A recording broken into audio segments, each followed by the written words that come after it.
Hello, everybody. Welcome to National Drive Electric Week's webinar collaboration between Clean Energy New Hampshire, the Monadnock Sustainability Hub, and Granite State Clean Cities. I'm the coordinator for GSCCC, Jessica Wilcox. I also work for New Hampshire Department of Environmental Services as a transportation specialist, and I'm pleased to be here and collaborating with this fabulous group here tonight. Thank you for taking time out of your evening to join us. Happy National Drive Electric Week. We have a few housekeeping items I want to cover before we jump into our presentations this evening, but you have joined us for tools for developing shovel-ready electric vehicle charging station projects. So we have a lot of exciting conversations for you this evening. I'd like to start by just highlighting that we are recording this webinar. And we hope to follow up with an email to all of you with a link to the webinar, as well as some other resources. If you have any questions as we go, please feel free to put them in the chat. You can also use the raise hand feature, and we may call on you at certain times when it's appropriate to include you in that conversation.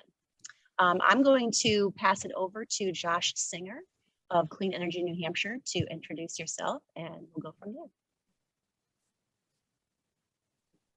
Can everyone see my screen here? Okay, great. I'm Josh. I'm from the, wait, is this the end of the, apologies.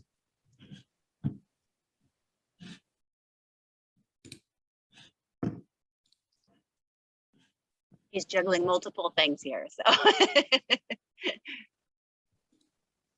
There you go. Okay.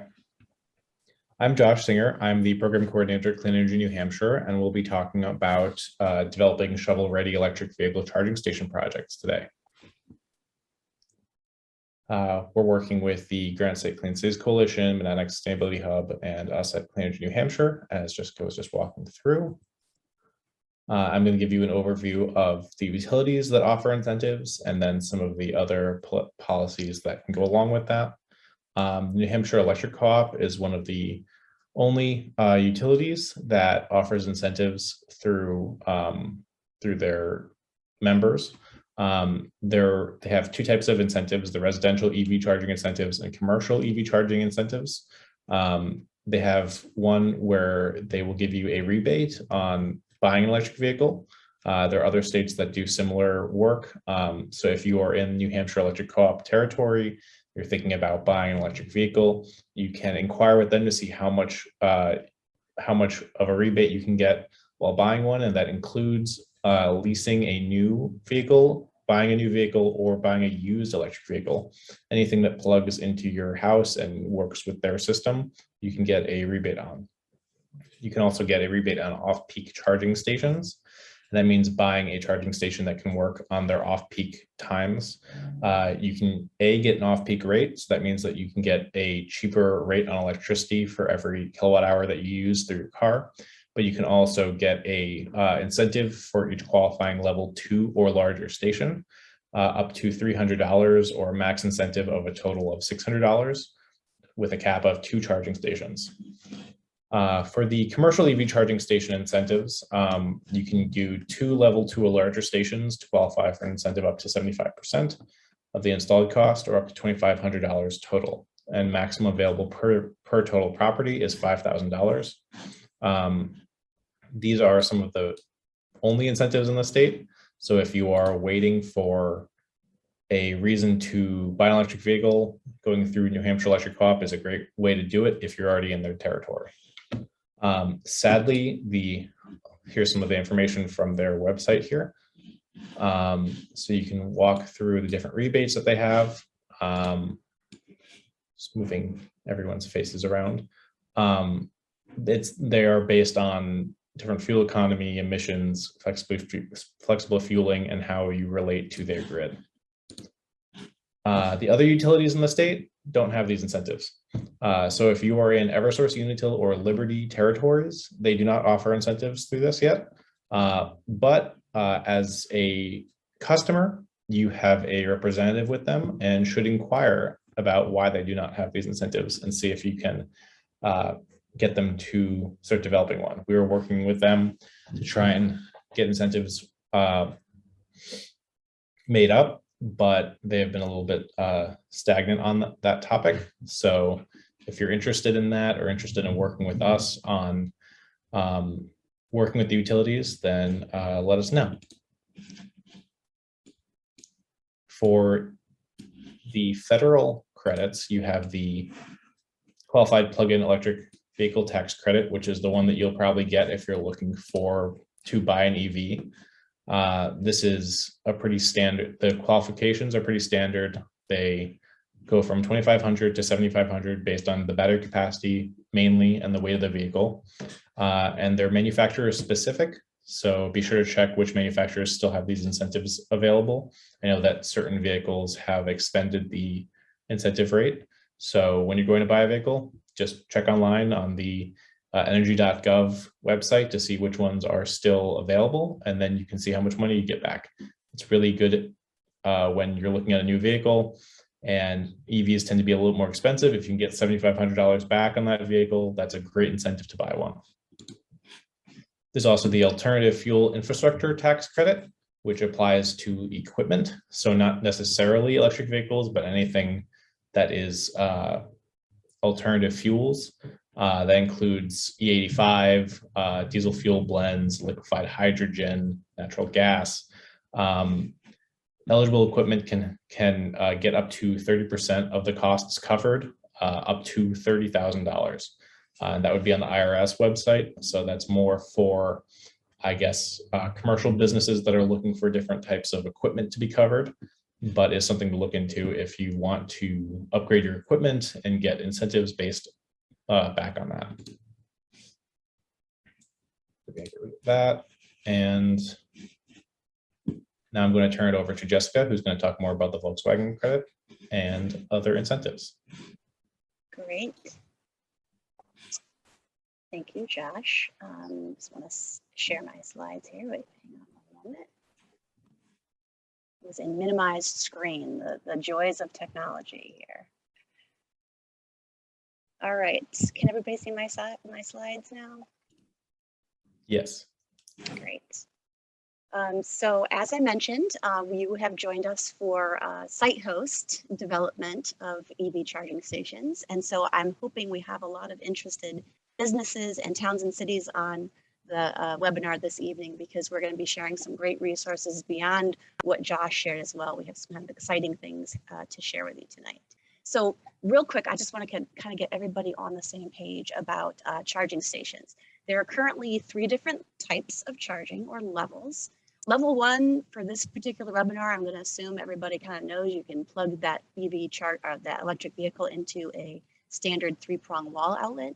But there's also level 2, which is 240 volt, kind of like a dryer plug. You can get 10 to 25 miles of range from that, as well as DC fast charging, which is basically considered to be level 3. And this is requiring a little bit more infrastructure called 3-phase power, but can deliver about 80% of range, or fill that battery back up to about 80% with about 20 to 40 minutes of charging. So we tend to see the DC fast charging along our higher traffic transportation corridors. So a little bit more about DC fast charging, and something that's kind of unique to those chargers is that there's 3 different ports that are used. Tesla vehicles have their own proprietary plug that can only be used by Tesla vehicles. European and American car manufacturers like BMW and General Motors typically use the SAE combined charging system, or CCS. And then Asian manufacturers like Nissan and Mitsubishi tend to use the CHAdeMO plug. Now, except for Tesla stations, many of the new DC fast charging stations come equipped with both the CCS and the CHAdeMO plugs. Now, as you can see from this map, New Hampshire communities have installed a few DC fast charging stations. This map actually shows 10 locations, 13 if you include Tesla, and only those 10 are universally accessible. So they have the CCS and the CHAdeMO. But look at the hole, or the opportunity, I would like to say, that exists in New Hampshire for DC fast charging. Level 2 charging stations, here's the landscape for that. And currently in New Hampshire, we have about 112. Once again, a lot of opportunity for public level 2 charging stations. And something that is important and I want to highlight here is the U.S. Department of Transportation has designated national EV charging corridors in basically strategic locations across the nation. And this is to hopefully enable mobility of electric vehicles. So to designate these corridors, the DOT has been soliciting nominations from the states, and New Hampshire has been participating. So our principal highways were evaluated against a federally set criteria and designated as either corridor ready or corridor pending. And basically this means that if there was enough infrastructure along a stretch of highway, let's say 93, and it met the minimum criteria from DOT, it would be considered corridor ready. And so our corridors that are considered ready, currently we show 93 as being one of those ready corridors, and that corridor does have a signage on it for electric vehicles. But we've got some work to do, right? And so let's move on to the exciting announcement, and that is that New Hampshire Department of Environmental Services is the lead agency for the Volkswagen settlement funds and has released a direct current fast charging request for proposals that just got released on September 17th. So you may remember that New Hampshire has received approximately 31 million from the Volkswagen settlement, and Governor Sununu did dedicate 15%, which is the maximum allowed, towards charging infrastructure. So we had about 4.6 million going into this pool, if you will. And this particular funding opportunity is utilizing about 3 million of that 4.6. Now, the exciting thing about this solicitation is that it is open to anyone with the knowledge and the expertise necessary to meet the requirements. And one of those requirements is that it is identifying specific corridors for this charging. So DC fast charging along with level 2 charging is what is being sought. And this is to mainly enable our north, south, and east-west travel around our state. We have a lot of folks that may be interested in buying EVs or already driving EVs, and a lot of visitors to our state as well. We want to make sure that that travel is being enabled. So opportunities for EV charging site hosts. Some forecasts are projecting that 20% of new cars sold will be electric by 2030. If that was the case, it would result in about 18 million EVs on the road by that time. And that projects a need for approximately 9 million charging stations to support them. If that's not challenging enough, this year, President Biden has set a target of 50% electric vehicle sales, or half of all new cars sold being electric by 2030. So that projected need for EV charging is increasing substantially over those original projections. So a lot of opportunity. It's a fast growing market. Electric vehicle charging stations present a lot of opportunities for businesses, destinations, and workplaces because they have the potential to generate new economic benefits and new engagement opportunities with customers and visitors. When an EV driver plugs in, especially if it's with level 2, even with DC fast charging, they're going to stop, plug in, get out, maybe seek a cup of coffee, a bite to eat, or visit a store nearby. Another thing to keep in mind are the costs of EV charging. Level 2 can range from $1,000 to $20,000. DC fast charging we're seeing can range from $15,000 to around $100,000. And really these costs vary depending on the hardware and the installation. So you really should work with EV charging installers and your utility to kind of figure out where's the best location for these chargers. And another resource that I wanted to highlight is USDA's Rural Business Development Program. So this is going to be opening about 6 to 8 weeks.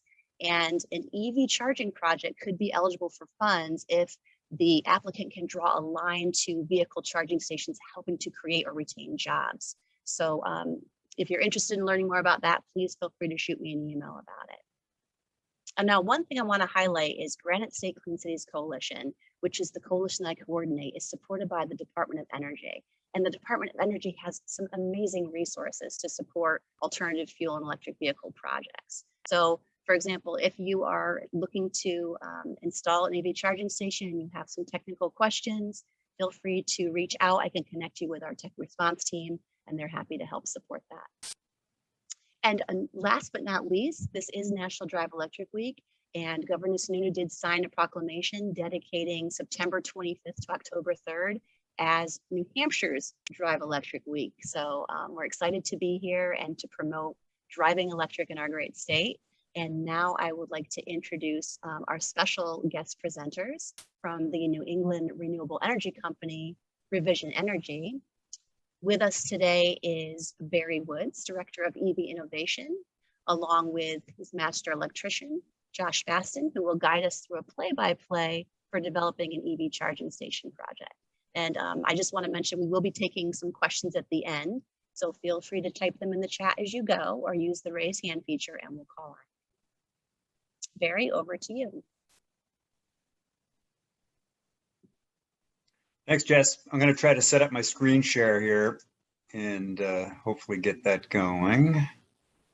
Appreciate the opportunity to talk to everybody tonight as part of the National Drive Electric Week series that lots of folks are sponsoring, ride and drives and educational opportunities for folks. Josh and I just did one in South Portland, and Josh was pretty magnanimous about letting people drive his Model 3. So maybe you can convince him to do that for you guys at some point too. So again, my name is Barry Woods. I'm Director of Electric Vehicle Innovation with Revision Energy. Josh Baston is indeed a master electrician. He's also primarily tasked these days with project management and in some cases actual installation of electric vehicle charging infrastructure pretty much full time, which tells you something. And it's our pleasure to be here today. We are going to talk a lot about projects and so forth, and just to give you some idea of how to think about this.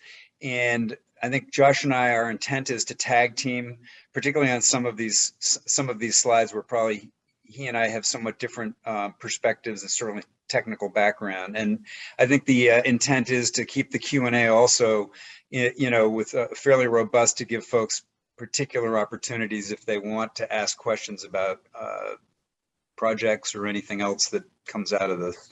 But just real quick introduction, Revision right now, we're at over 300 employees. We are 100% employee owned company. We're B Corp certified, which means that we take sustainability based elements in all of our decision making seriously. And our primary mission is to transition our customers, be they residential or commercial, away from fossil fuel. And to that end, we've been getting involved in the last 4 years more and more with electric vehicle charging, both on the residential and commercial side of things. And that includes one-off projects. This is just to kind of give you some idea of the scope of our services and background. I think that's pertinent to the discussion tonight. I mean, we do everything from, the marketing, sales, and sort of development of the opportunity right through the design, engineering, and actual installation and commissioning of the chargers. But interestingly, as charging station networks have begun to proliferate, we're now doing service and maintenance on them. And we tie electric vehicle charging in with PV quite frequently in residential, but we're going to see more of that in the fleet context because it's like peanut butter and chocolate, and the idea of 100% renewable generation to power your vehicle is pretty compelling dynamic.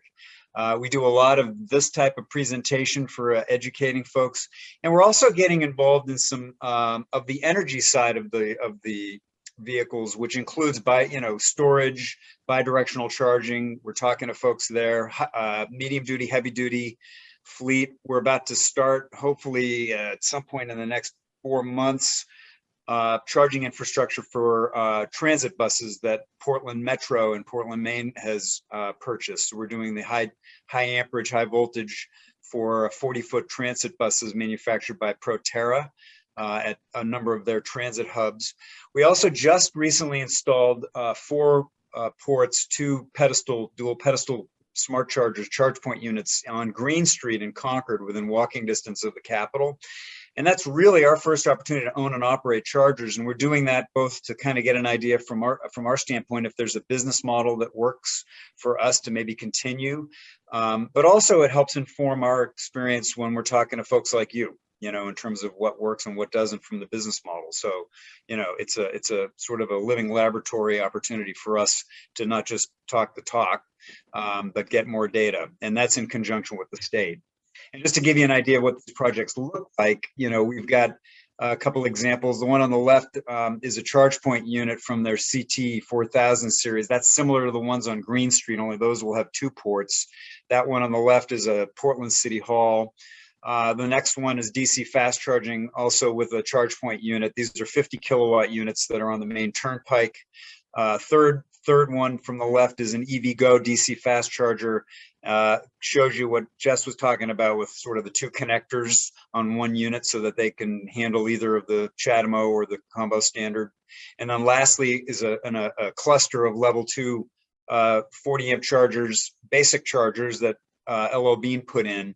And this just to kind of give you some idea of sort of the range of things, projects that we've been involved in. And I would say to date, we probably are now well into the hundreds when it comes to level 2 type installations. And I think we've done 30 or so of the DC fast chargers, although we're poised to do 14 more in Maine over 2022 as part of the last VW settlement tranche. Part of the reason that we really are excited about this technology is the way it ties into just clean energy generally. And I just thought this was kind of a nice metaphor. I mean, this is a residential home that we've done in New Hampshire, and I can't remember which town. I don't know, Josh, maybe you recall. This is one of our solar champions, but the car is really is really 4 tires and a battery, and so it can be a receptacle for both, taking on clean energy production, and also because you can do bidirectional charging coming up. That technology is going to be coming up in the next 5 years. You can use it as a backup form of generation for your home or for your business. So, we are really at the very beginning of seeing how to harness the power of these vehicles, not just for transportation applications, but for energy and storage applications. And I think in a lot of ways, that's the most exciting part of the story. And I think it's important to see, as you're thinking about shovel ready, hopefully most of you on the call are already convinced, that there's a there with these vehicles, but we can see the costs are really dramatically coming down. And there's forecasts that, by next year, a lot of these vehicles are going to be at par with their combustion engine counterparts. I was also on a call the other day with Plug-in America on the policy side, and Atlas Policy had just, within the last 2 weeks, had determined that in the United States, 4% of all new car sales now have a plug attached to them, which is the highest number we've seen since plugins really started to get back into the market around 2011. 4% is a pretty robust number for an entire domestic, sales figure. California is at 10%.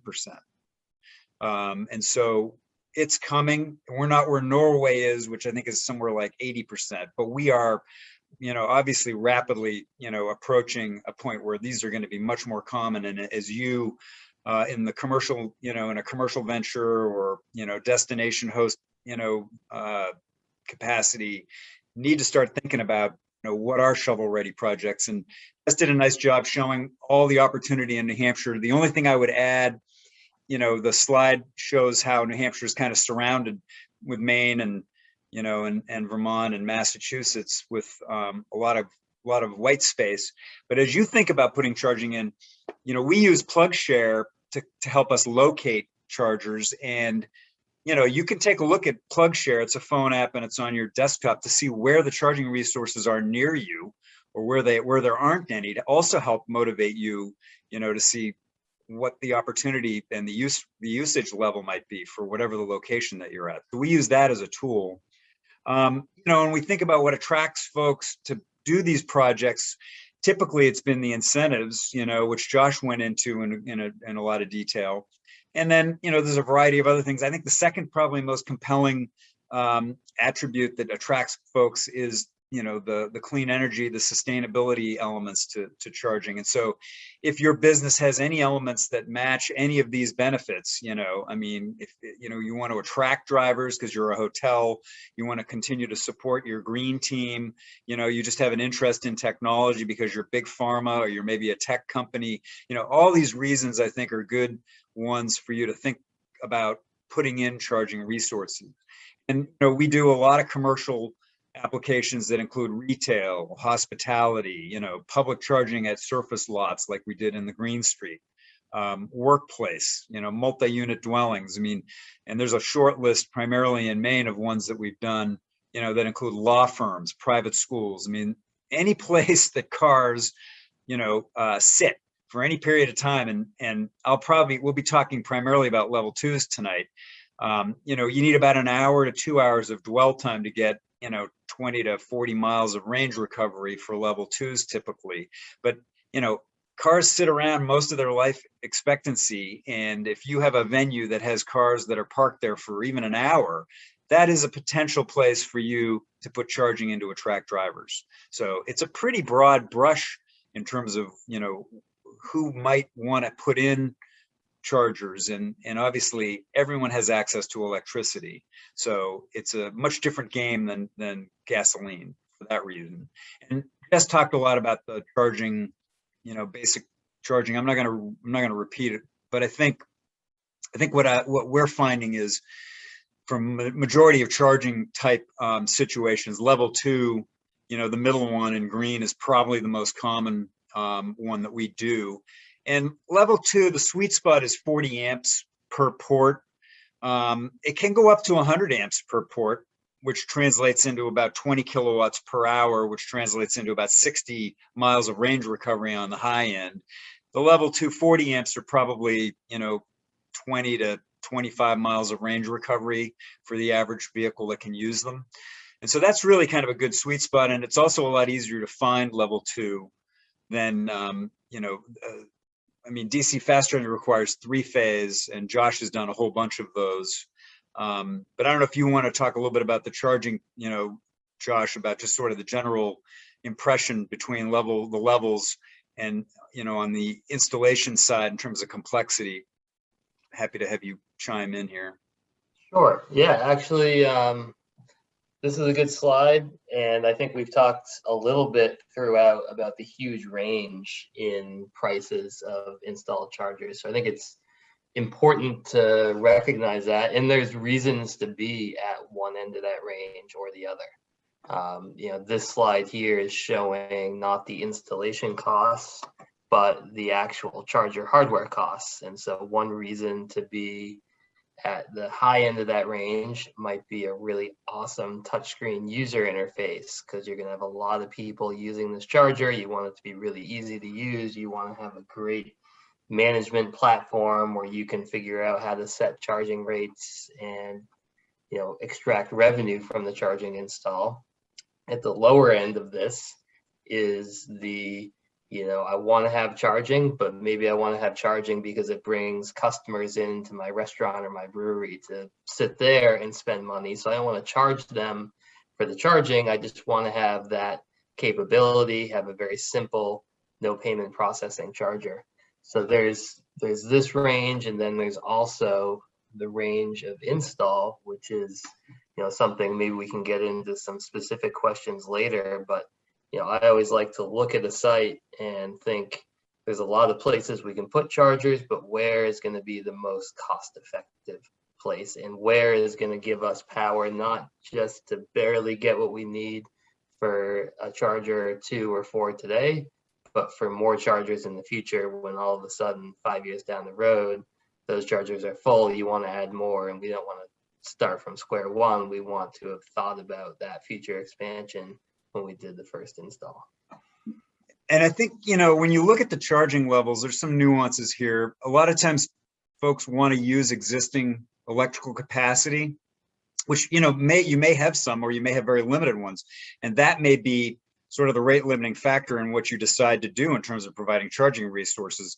I like level 1 charging for a lot of applications because the cars sit around a long period of time. We've done level 1 at the Portland Jetport in the long-term parking, where the cars are going to be there for 3 days. So why do you need level 2 and have the car charged up in 2 hours only to sit around for the next 3 days? So there are certainly instances where lower amperage, level 1s have their place, and probably there's ample electrical capacity without having to add service or to, go through any, load analysis. Level 2 gets you obviously into a little different scenario, and we'll talk a little bit about that going forward. But I just think, we don't typically think of DC fast charging in most placements because of the cost. And it's a much more of a, it's just a much more specialized tool that in 99% of the applications is probably overkill, and you're not going to want to spend the money on it. So I think you're going to focus on level 1 and more likely level 2, for purposes of this discussion. And part of that is, besides your existing electrical, you need to think about the driver charging behavior based on location. And so this kind of is a handy little pyramid to think about where you might fall in, and the thing to remember about the cars is most drivers have access to their own electrical source at home. And so they're going to charge at home for 80+% of the time. What you're going to be doing is sort of providing some additional amenities, additional opportunities to that, and try to make it an attractive offering, so that they will come to you, whether you're retail or whether you're a hotel, et cetera. And so, the pyramid shows you that, most of, I think, workplace, next to residential applications, workplace is by far the most common. And again, how long do the cars stay parked is going to be helpful for you to decide what kind of charger hardware do you want to put in. And then, public charging is another area to think about. But again, in terms of driver behavior, people aren't necessarily going to use a ton of it. But I also think we're sort of shooting from the hip here because we don't know what it's like when 50% of the population is driving plugins. So what I'm telling you is sort of based on the past, but I'm also telling you also with a crystal ball, which may be skewed, and I may be, I think it's quite possible that public charging may take on a more significant role, especially when you have people that are living in apartments that may not have home access to charging. So I think there's a few variables here that this pyramid probably does not yet address, but it just kind of gives you some idea of where, we see charging opportunities typically today. And I don't know, Josh, if you want to chime in, you can feel free to, add anything to that. We haven't done a lot of multi-unit dwellings yet, but we have had interest, certainly. Yeah, I think the other thing I always think about, Barry, is the, you have the number of chargers and then you also have the power. And I think that probably as that number increases, the power is actually going to want to go down because you don't want to have to come in and put in these massive 1 megawatt transformer, 1,000 amp services, especially these multi-unit dwellings. So you want to start talking about smarter chargers that share the available power and put it to the cars that need it, but maybe not give every single parking spot that maximum 32 amps or more of level 2 charging. Yeah, I think that's a really important point, and I think that's an example. I think as we're starting to think about this, most of the level 2s, even now that we're doing 4 ports. I mean, our ideal is 4 ports with a 200 amp panel. Anything less than that, the installation costs, excavation, all that stuff.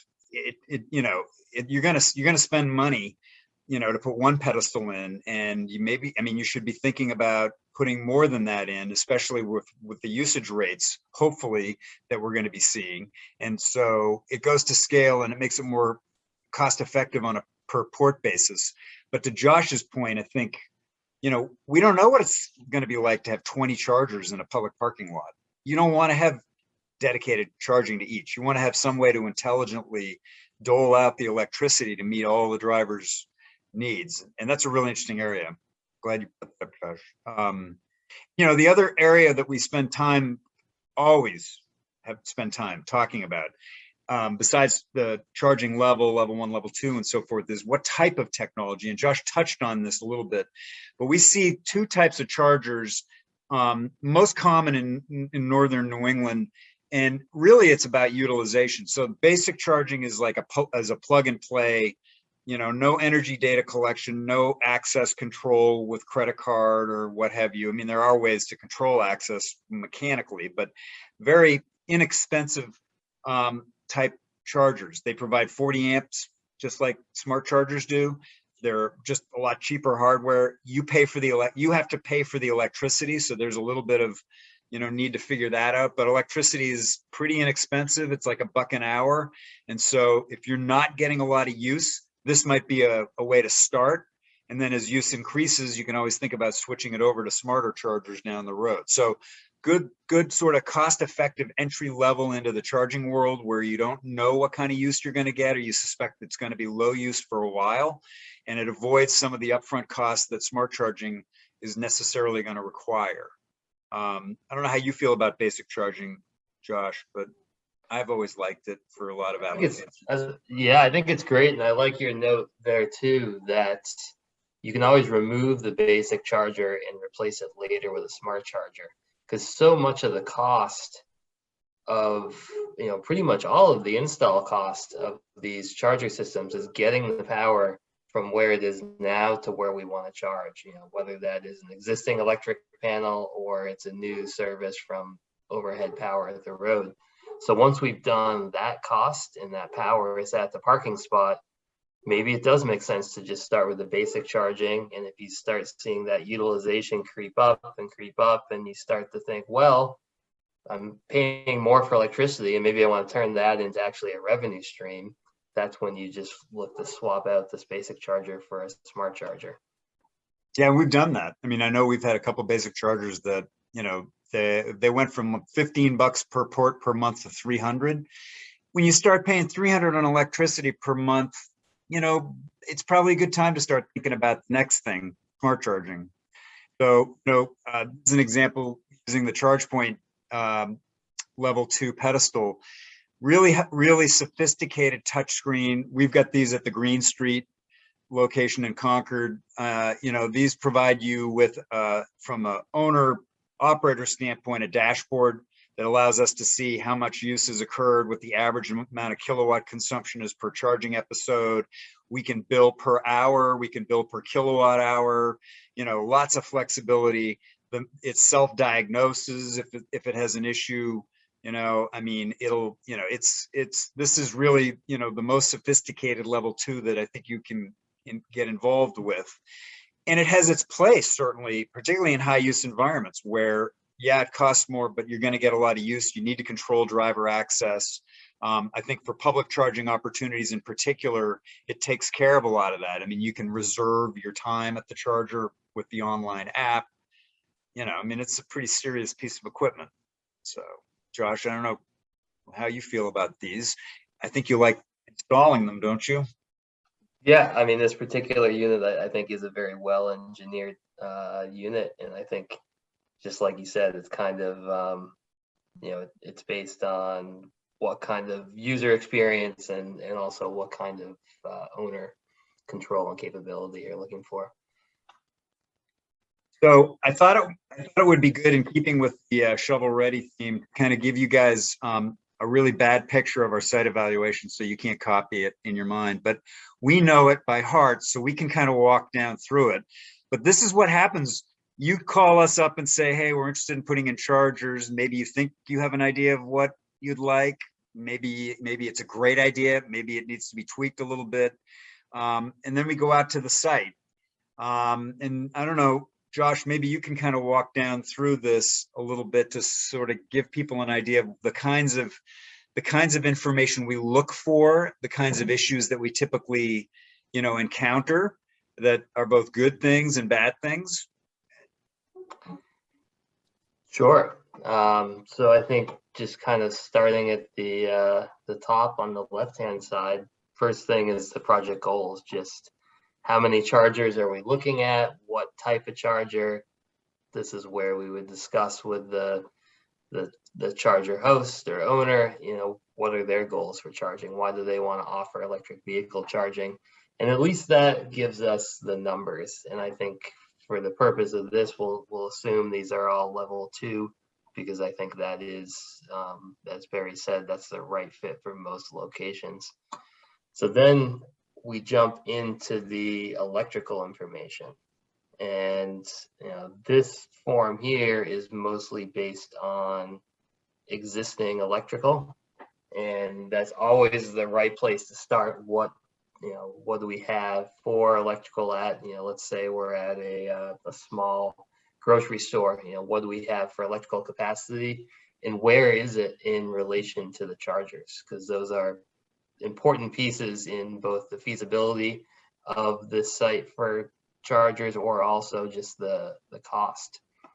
So we're looking at the service size, is it a 400 amp service? Is it an 800 amp service? Is it single phase power or is it 3-phase power? And we're also trying to get some usage details. So we're trying to ideally get a month of utility bills so we can see how much power is this building using. Is it using most of its service capacity, or is it, maybe it's a newer building with a large service that was built for future. Maybe there's a bunch of capacity there for EV charging, and that kind of guides the discussion about trying to utilize existing infrastructure, or do we want to bring in a new electrical service?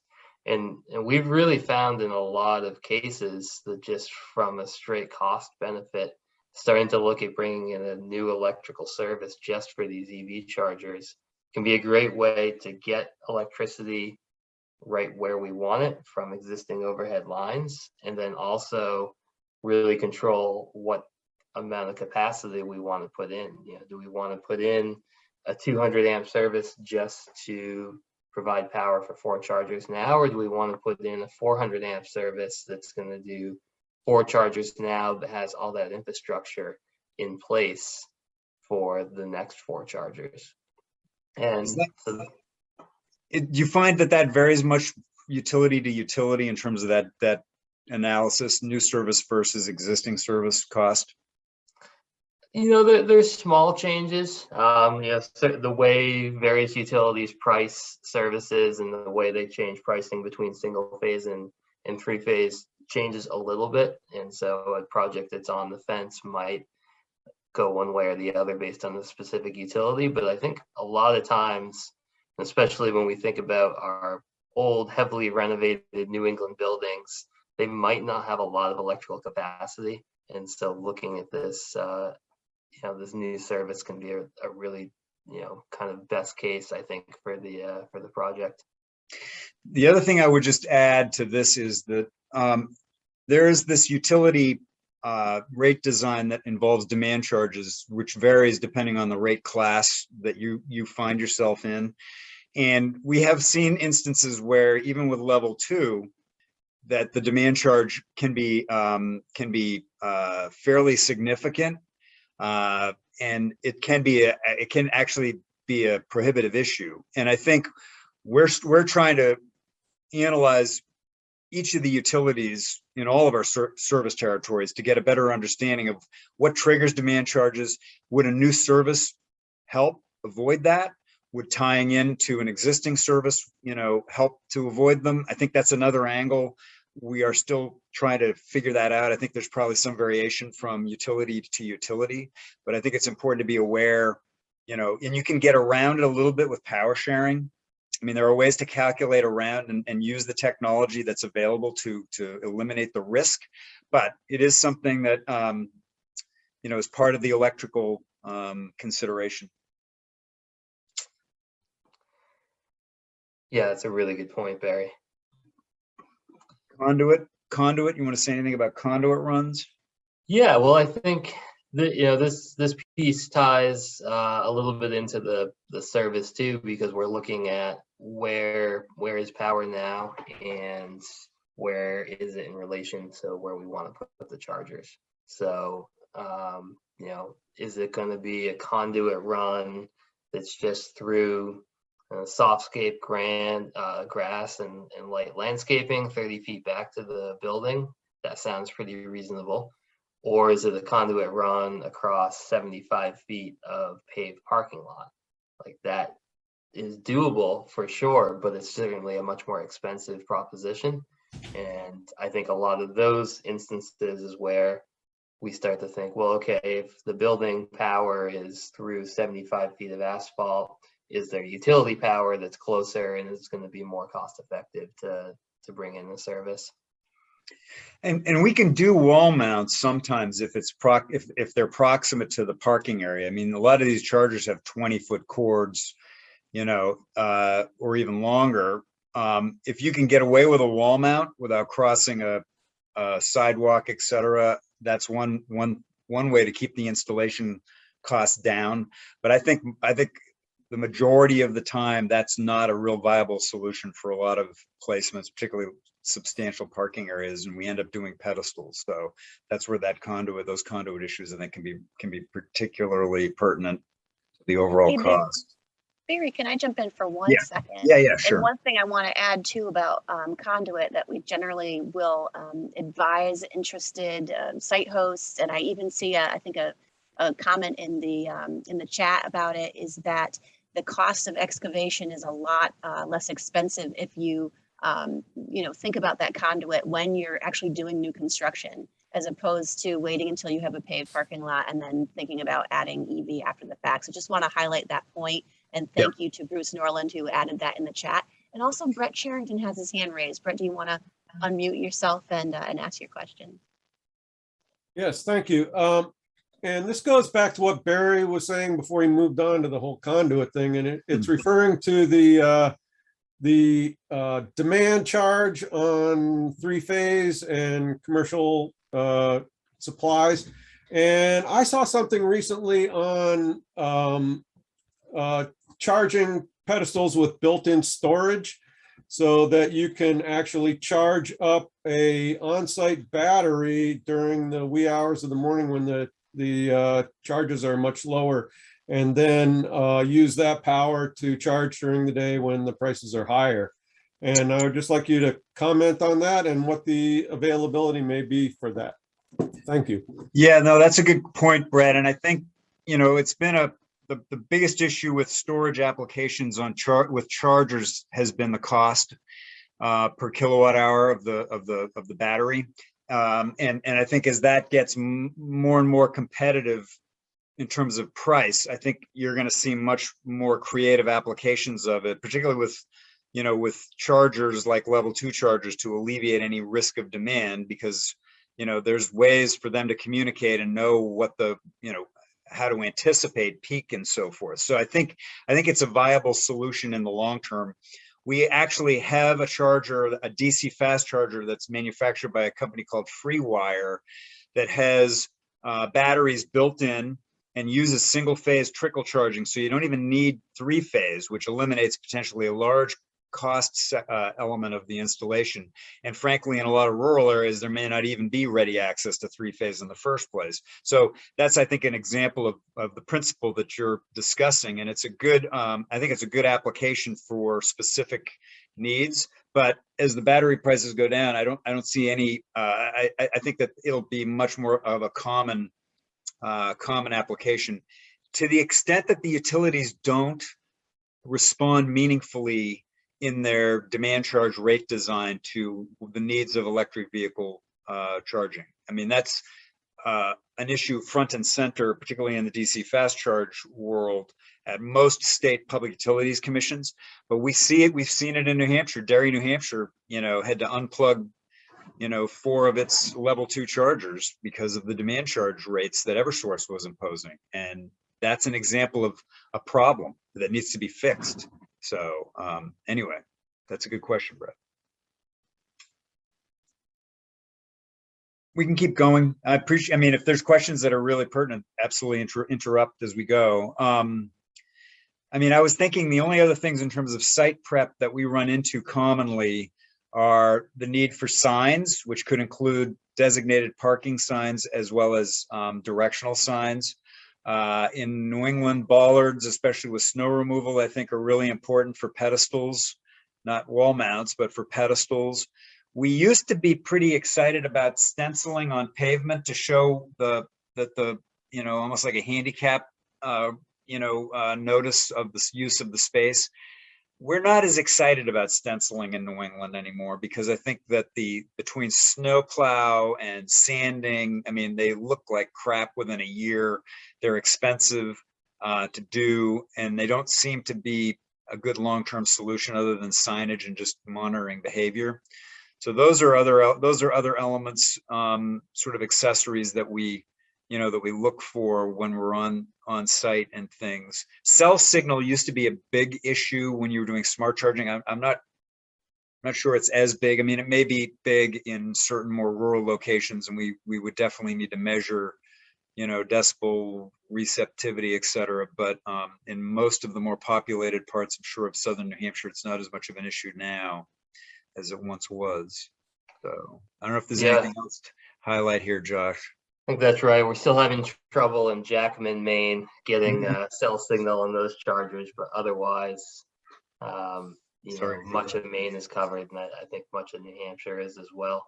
Yeah. I think the only other piece on this is that kind of access control piece, which, as you talked about earlier, Barry, there's of course the access control by having smart chargers, or there's the access control that can be managed either with physical measures like, actually a locking key, and some chargers have that capability, or just with signage, whether the signage says for customers only, employees only, or something like a 2-hour limit. There are ways to try to guide that behavior without having smart charging. Yeah, I mean, the smart charging does, if people camp out, one thing you can do with smart charging is you can charge them, by the minute or by the hour, even if they're not charging, as an incentive to, free up the resource for other folks. Not something you can readily do with basic charging. And so, if you have the ability to sort of police your lot, I tend to think we're still at the stage where most EV drivers are pretty considerate and appreciative of getting the charging amenity, but there's always going to be a few. So, that's probably more of a risk with basic charging in terms of how do you control that easily. But there are techniques. So, so hopefully this gives you some idea of what we're looking for on the site side of things. And let's see if I can move my screen here. There we go. We talked a little bit about costs. I don't think we need to belabor it much. I think the variables, again, the variables that affect the cost, I've tried to put down at the bottom. Wall mounting versus pedestal mounting. Pedestal is always going to be more expensive. New service versus existing service. I think Josh summarized that. I think it's good to think about new service, particularly if you're thinking about expansion in the future. It's really hard to find 80 amps for, 40 amps per port. If you put 2 ports in, that's 80 amps on an existing panel. Maybe if you like converted everything to LEDs, or you did some other energy efficiency on your site, you might find you have excess electricity, but that's not common. Conduit, really, we can do asphalt, we can do curbs, but it's like $80 a foot to cut, trench, and patch. And so you better have a really good location that you want to use that cost to get us to. And the distance, just as a general rule, the distance between the electricity and the charging space, has a huge bearing on the installation cost.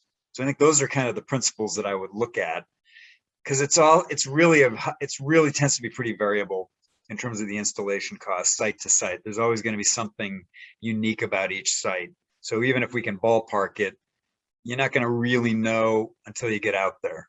And even some of the sub panels, just because you have breaker space on a sub panel, right, Josh, that doesn't mean you have the electrical load capacity. It means that you could pop a breaker in, but what do we do? Maybe you can talk a little bit about what do we do if we get into a situation where there's a sub panel, we really have no clue what it has. Yeah, it certainly gets complex in these larger buildings that have more panels. And when we're going into the main panel, that's where we can just hopefully get the utility data to see what that service is using for power. Once we're getting farther away from that main panel and the sub panels, we might still have capacity, but it can be a little bit harder to actually determine that. There's certainly load calculations you can do following the National Electric Code. We have meters that we can actually install to physically measure how much power is being pulled by a panel over a period of time. And then, as Barry said, You know, a lot of times there is some efficiency upgrade. That's always a huge one. If I go into a parking garage that is converted to LED lights, oftentimes they might have had a pretty sizable service to handle all that halogen lighting, to have good safe lighting inside the garage. They convert to LED. That's a great savings for them right there. And now all of a sudden there's a bunch of electrical capacity that could be used for electric vehicle chargers. But to Jess's point, it's always easier if, I love the phone call that says, we're in the process of designing a new construction. Can you tell us about charging? Or I've had 2 of these calls in the last month.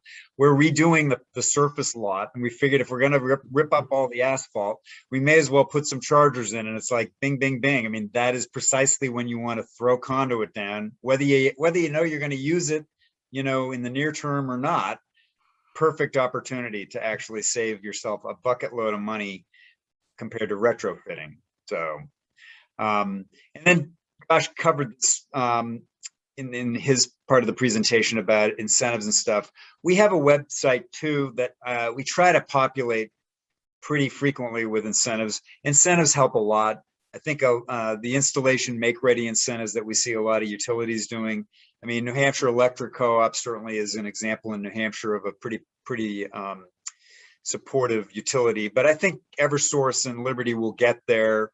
Basically, every state now, it seems, has investor-owned utilities that are really looking closely at a make-ready type program. And what that means is they go to the Public Utility Commission and they say, we want a rate base, just like we do, you know, transmission lines, you know, the ability to fund, you know, our side of some of these electrical upgrades or new service, you know, additions. And it can be substantial. I mean, we're doing one now in Maine with Central Maine Power where they're giving $4,000 per port, 4-port minimum for the make-ready electrical side only. But that covers a huge percentage of what those costs would otherwise be for the customer, and oftentimes more than what they'd be. So, you know, I think we're going to see more of those as this the need continues to grow. But I would certainly urge you to check, because incentives can dramatically decrease the, you know, the cost of things and make a project that makes you, you know, have a deep inhale, you know, to one that you're actually smiling about by the time you stack all these incentives that are out there. So anyway, look at our website there. And then to reiterate, I think I'm almost at the end of my slides, but I think a couple thoughts, obstacles and challenges, and this is kind of both generally in terms of charging projects and so forth, but these are all thoughts for you to think about as you're considering any project. You know, this range anxiety thing, drivers, I think is becoming much more a thing of the past. I'm not going to spend any time on it. Sipping versus gulping is the big difference between electricity and gasoline. And I talked about the fact that, you know, if you have a place where cars hang out, you're a perfect candidate to run electricity to it. Utilization is a huge issue in terms of analyzing the type of charging technology that you should do. Business models depends on what your goals are. Like Josh was saying at the beginning, I mean, what's the goal of the project? Is it to incentivize workers to buy plugins? Is it to bring people into your hotel? You know, all of those have bearing on the type of technology and the location, frankly, of where you're going to put charging. We generally don't like sidewalks. They're great for walking. They're not great for charging. Concrete and asphalt we talked about. I can't tell you how many condo boards I've talked to and how many site visits we've done. We have yet to do a really, what I would call significant job at a condo. And that's because it's still early. And usually there's only 1 or 2 people who have a plug-in, and try motivating a condo board to do something for just one of the members. So, you know, that's coming, but that's an area that I think technology is going to help solve and deployment is going to help solve. And then, you know, we just talked about retrofitting and new construction. Foresight always beats hindsight. So anyway, think about those areas and call us if you have any questions. You know, I think we feel pretty confident. We've seen a lot of what's out there now in terms of situations, charging technology, and the nuances. And if we can advise you on, you know, a lot of times, frankly, people have their own electricians, you know, and, you know, they want to use them, and, you know, we give them advice so that they at least make the right decisions for the particular placement. because we want this technology to get out there, whether we do it or somebody else does it. It's really important technology to promote. So on that note, we can do the Q&A, questions, whatever you want to do, Jess. Thank you so much, Barry, and thank you, Josh. Barry described these two as click and clack, so I hope you all appreciated the back and forth sharing between these two as they stepped us through that soup to nuts installing and developing a charging station project. I'm going to introduce Annie Henry, who is one of our partners here this evening. Annie, go ahead and unmute yourself and introduce you and your team. Hello, everyone. Thank you so much to Revision for that really informative presentation. I think we, at least at the hub, where I am the program manager of the Monadnock Sustainability Hub, are trying to also wrap our minds around how to get charging within the Monadnock region of New Hampshire. And so we've partnered with Clean Energy New Hampshire and Granite State Clean Cities Coalition to hopefully also encourage other areas of New Hampshire to start thinking about the same thing. So I encourage everyone in the audience to enter in any questions into the chat. I've kind of been taking a look at some of the things that have popped up throughout Revision's presentation, but now would be another good time to ask additional questions, or even if you want to speak on the recording, feel free to raise your hand using the Zoom raise hand feature.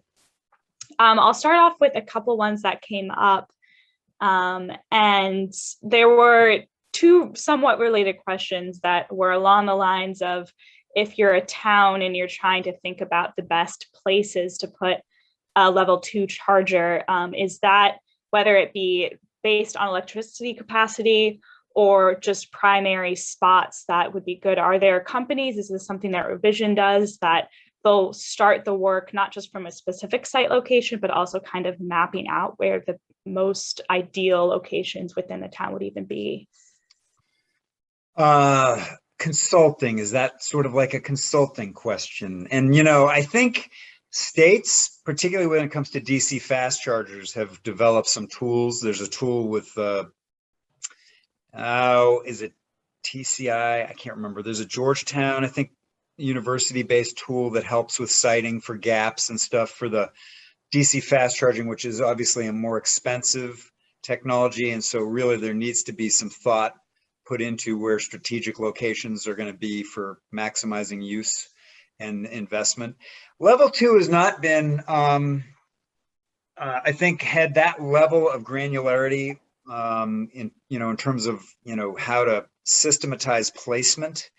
I think it's been, in that sense, it's probably been more organic and maybe more hodgepodge based on individual host sites' interest. To date, host sites drive this, and finding interested host sites oftentimes is more important than having an overarching map, because you can do all the mapping you want and figure out, oh, this would be a great place for a charger. But if that host is not interested in making any parking available, or there's no electricity near it, et cetera, et cetera. So, I think as it becomes more common, I think there will be more resources on a town by town basis to help, provide some guidance. We do that. I don't know. I mean, I would say we do that informally with towns, but not like a formal mapping of this should go here and that should go there. Mm-hmm. And it seems like you were saying earlier in the webinar, really detailing where cars spend 1 to 2 hours of their time, whether that's businesses or even municipal lots, might be a good way for towns who are considering this to get started, is start thinking about the actual lots in your community that would. Yeah, and I mean, I had a conversation with Flow Network, who has a ton of chargers in the Quebec province, and they early on they have a DC fast charging network, and they cited them similar to what I was just suggesting with a formula. And after they cited them, they all took bets on which of the chargers were going to be the most used, and they all lost the bet. The one that got the most use was not even on their radar screen. And they went out to figure out why. And it turns out that it was just like, it was near a dense residential area, highway near, I mean, it had a bunch of factors that in concert, none of them really picked up on. So I still think there's a lot more art than science in terms of how you cite these and which ones are going to get the most use.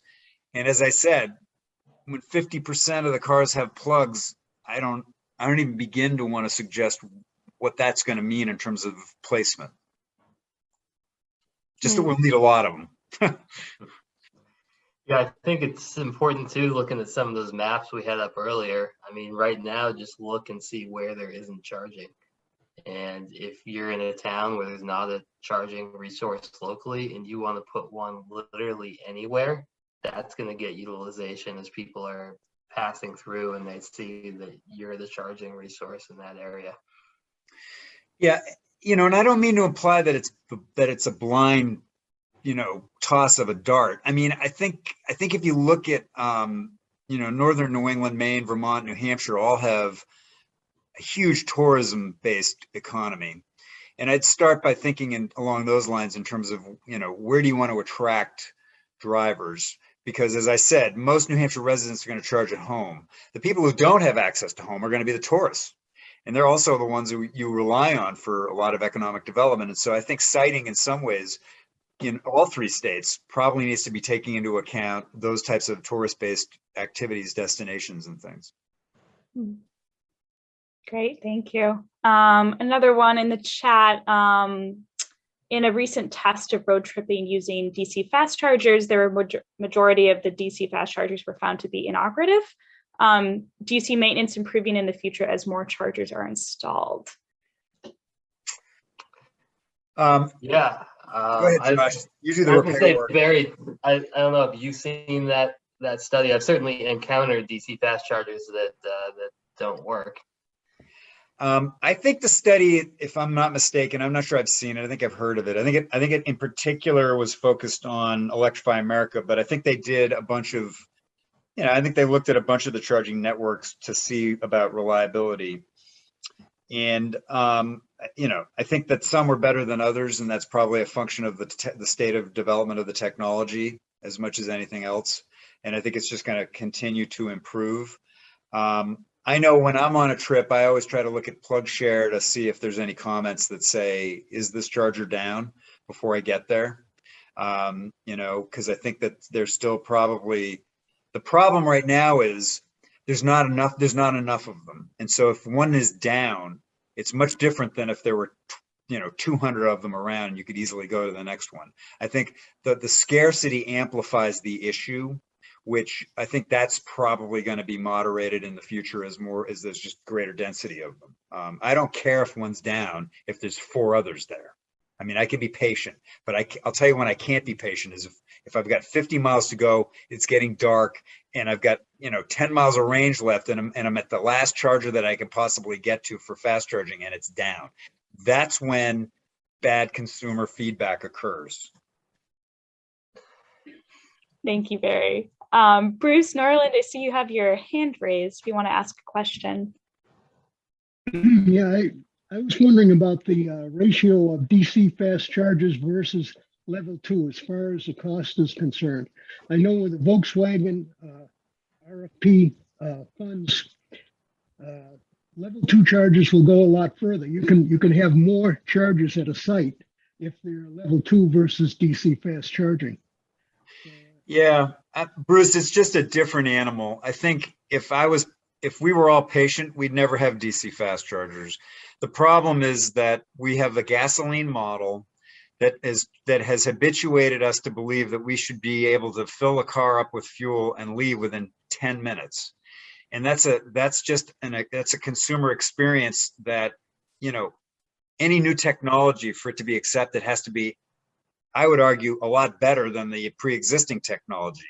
This is an area that I think that the cars still have to improve in, and that cost differential is only going to get greater, because what we're seeing in the DC fast charging is 50 kilowatt chargers, which used to be the standard, are now slow. 150 is becoming the new standard. And if you talk to folks who are getting the newer cars, 250 is where it's all headed, so that it replicates pretty closely that gas fueling analogy. So I don't think we're going to see a reduction in the cost differential. I think we're going to see an increase in it. And that's just a function of different application and, different purpose. So. Thanks, Barry. Another question about someone who had, I guess this resulted out of a conversation with a Charge Point sales rep, being told that they were being offered leasing options, and they were curious about other hardware that was available that was up for purchase, and how to make the decision between vendors might be beneficial to go into a bit. You can buy ChargePoint. Not sure who you talk to. You can buy them. That's just, they just were not on their game. You can lease it or you can buy it. And frankly, I think that's true of most of the more serious network providers, smart charging network providers that I'm aware of. You know, a lot of times they don't want to own and operate. I mean, they will lease it to you. But ultimately they're usually like 5-year leases. And at the end of the 5 years, you own it anyway. So, or you've paid the equivalent of what it would take to have owned it outright if you would put the capital in at the very beginning. So yeah, most of them you can own, and most of them will allow you leasing. Just depends on how you budget things. Thank you. Todd Horner, I see you also have your hand up. Hi, thanks. First of all, this has been really a great presentation. Thank you. So I guess I have a related question about the business and operating model of charging stations. So say I'm a grocery store who wants to wants to install a charging station. Once that station has been installed, you answered part of the question is, do I own that piece of equipment? But related to that, you know, how does setting the price work? How long does it take for, you know, revenue generated by the charging station for that to pay for the cost of the hardware and installation? And, you know, I assume it varies by site, but, you know, I'm wondering if there are tools out there to help potential site hosts to better understand that aspect of the issue. Perfectly reasonable analytical questions, Todd. And like most things, there's no clean answer to them. I mean, I think what we're looking at right now is an environment, particularly in New Hampshire and Maine, where you're not going to get much of a return on investment. In fact, if you talk to ChargePoint folks, they will tell you you're probably not going to make money on this charger for a while. And that's strictly because of the number of vehicles deployed. You know, how you set the pricing, there are suggestions, you know, of that. There are suggestions they can make about that based on their analogous experiences and similarly sized, you know, venues and businesses and so forth. Typically, you know, I think it's $1.50 an hour for level 2. If you think, you know, generally that's enough to cover the cost of the electricity and a little bit of the overhead and give you some revenue. Are you going to make all of those costs back? No, which is why the incentives have traditionally been so critical to helping people get these things to pencil. It'll improve, you know, when you buy a car and everybody else starts buying these cars. I mean, I think it will become a much more viable return on investment. We see that in major metropolitan areas in particular, where parking is at a premium. So we are seeing instances where it does pencil pretty robustly, but I think for now in Northern New England, it's a different story. Great, thank you. It's a perfectly reasonable question, Todd.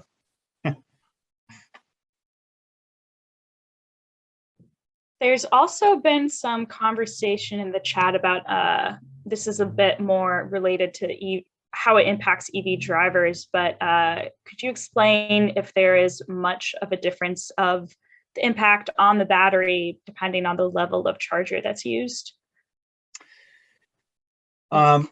Used to be that DC fast charging was viewed as a use it, don't overuse it because of the impacts on. And I know Nissan, for example, when the first Leafs came out in 2011, you could they advised you to only charge once with the DC fast charger per day.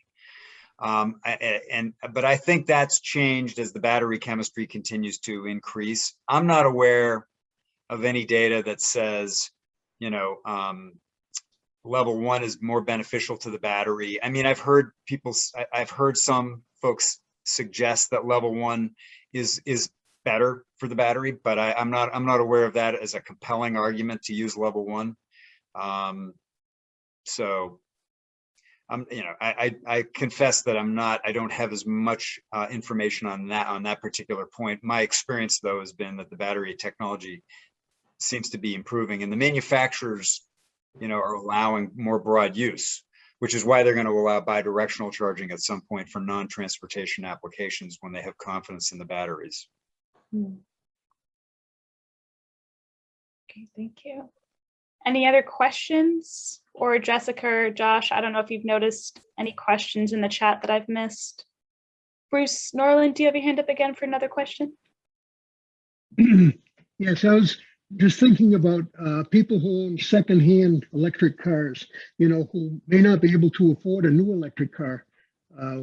They're the ones that are more likely to be affected by battery degradation.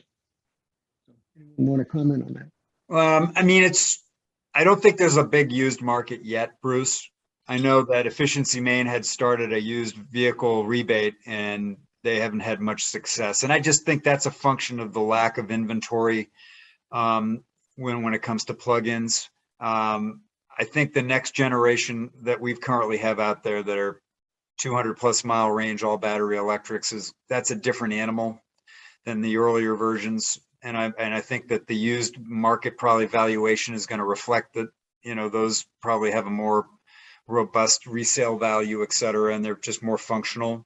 So, I look at the Leaf, early version of Leaf, and I got a 2011 Leaf, one of 17,000 that were sold that entire year. And, I thought it was great, but in retrospect, it was great, but it wasn't anything compared to the Bolt that I'm driving. So, give it some time, and I think that used market will come around in terms of just better products.